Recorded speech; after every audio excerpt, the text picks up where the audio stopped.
Ngayong darating na linggo ay muling papatunayan ni Nonito Donaire na hindi pa siya tapos. Pero hindi ito magiging madaling laban para sa The Filipino Flash dahil makakalaban niya ang matibay na Japanese fighter na si Rico Masuda. Si Nonito ay merong kartada na 43 na panalo, 28 dito ay tinapos niya via knockout at meron siyang 9 na talo. Habang si Rico Masuda naman ay merong kartada na 9 na panalo, 8 dito ay tinapos niya via knockout at 1 talo lamang. Sa isang interview sinabi ni Nonito na nakahanda na siya sa darating na laban, kumpiyansa na makukuha ang panalo kontra Rico Masuda. At bagamat dehado sa betting odds, maraming Pinoy boxing fans ang naniniwala na malaki ang tsansa ni Nonito na manalo dito.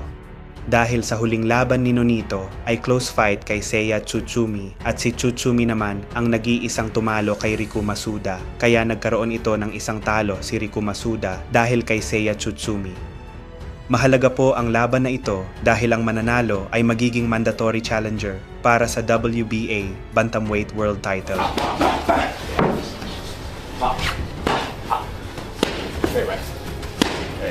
Mapapanood po ang laban ni Nonito Donaire at Rico Masuda ng live sa Premier Sports.